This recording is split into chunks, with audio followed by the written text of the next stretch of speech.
பெருமாளை பத்தின தகவலை சொன்னது 12 ஆழ்வார்கள். இந்த 12 பேரும் அவ்வளோ விஷயங்கள் பெருமாளை பத்தி வெளியே நிறைய சொல்லியிருக்காங்க. இவங்கெல்லாம் இல்லையானாக்கா சுவாமியை பத்தின தகவல் அப்படிங்கிற நமக்கு எதுவுமே கிடைக்காம போயிருக்கும்.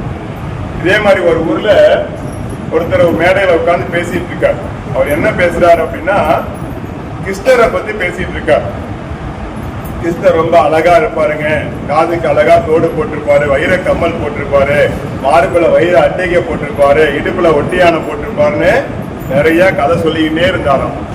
அந்த மாதிரி பிரசன்னம் போயிட்டு இருக்கல ஒரு திருடன் ஊரு ஃபுல்லா போய் பார்த்தானா. ஒரு வீட்லயும் ஒரு பொருளும் இல்லையா. அவனுக்கு சரியான கோவம். இந்த ஊர்ல இருக்க எல்லாரும் பிச்சைக்காரன் போல இருக்கு, ஒருத்த வீட்லயும் ஒன்னை காணான்னு சொல்லி தேடிக்கிட்டே போறான். போனா இந்த மாதிரி ஒரு மீட்டிங் நடந்துட்டு இருக்கு. அவர் எல்லாம் சொல்லிட்டு இருக்காரு. ஒண்ணு கிருஷ்ணரை பத்தி சொல்றார். அவனுக்கு கிருஷ்ணர்லாம் யாருன்னு தெரியாது. ஆனா யாரோ ஒரு பணக்கார ஒருத்தன் இந்த ஊர்ல இருக்கா நாட்டுக்கு இவ்வளவு நகை போட்டுட்டு இருப்பான் நாட்டுக்குது, யாரு அந்த கிருஷ்ணன் தெரியல, எப்படி அவனுக்கு பிடிச்சிருந்தார் அப்படின்னு திருட நினைச்சிட்டு இருக்கான். கொஞ்ச நேரத்துல அந்த மீட்டிங் முடிஞ்சு எல்லாரும் வீட்டுக்கு போயிட்டாங்க. அந்த கதையை சொல்லிட்டு இருந்தவரை போய் பிடிச்சிக்கிட்டான் பாகவதரை. இவ்வளவு நேரம் ஒரு பையன் சொன்னீங்களா, அந்த கிருஷ்ணர் யாருங்க, எங்க இருக்காங்கன்னு கேட்டான்.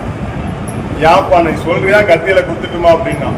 இப்படியே போனா அதை காத்துக்கிட்டு தான் நின்றுட்டு இருப்பான், போய் போடுறான் நாரான். அவன் காட்டுக்கு போயிட்டான். இந்த மேடையில சொன்ன பாகவதர் வீட்டுக்கு போயிட்டார். இப்ப காட்டுல போய் நின்றுட்டு கிருஷ்ணர் வருவாரு நினைச்சுக்கிட்டே இருந்தானோ. கொஞ்ச நேரத்தை கொலுசு சத்தத்தோட கிருஷ்ணர் வந்துட்டாராம். வந்து பார்த்தோன்னா என்ன பண்ணா, எனக்கு நகையெல்லாம் வேணும்னு கேட்டானா திருடன். எல்லா நகையும் கிருஷ்ணர் கட்டி கொடுத்துட்டாராம். உடனே இவன் வாங்கிட்டு கம்முன்னு போகல, நேரம் அந்த கதை சொன்ன பாகவதர் வீட்டுக்கு போயிட்டானா. அவர் ஐயோ திருப்பி வரானே, கத்தியை காட்டுவானே, அவருக்கு ஒரே பயம்.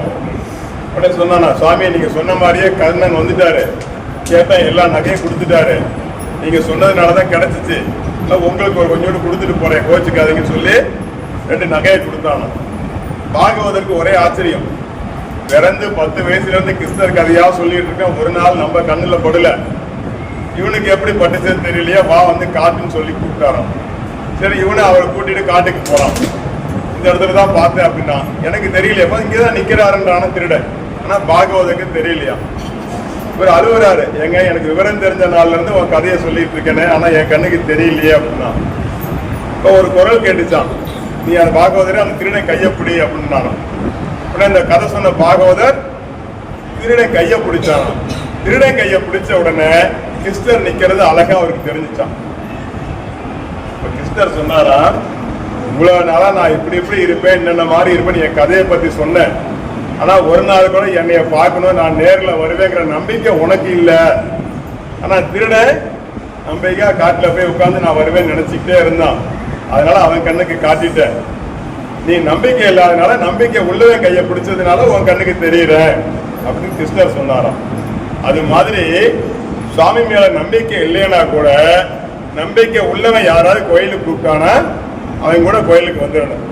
வந்துட்டா நிச்சயமா அவன் அருளால உங்களுக்கு அவன் தாள் கிடைக்கும் அப்படின்னு விதி. அப்ப அந்த மாதிரி நம்பிக்கையா கோவிலுக்கு வந்தா நிச்சயமா நல்லது நடக்கும் அப்படின்னு விதி. அடுத்த பூஜை ஆரம்பிக்க போறோம். லைட்டா தூங்குறதா இருந்தா தூங்கி முடிச்சுக்கோங்க. அடுத்த மணி அடிக்கும் போது எந்திரிச்சுக்கலாம். அம்மா வாலி எடுத்து வைமா.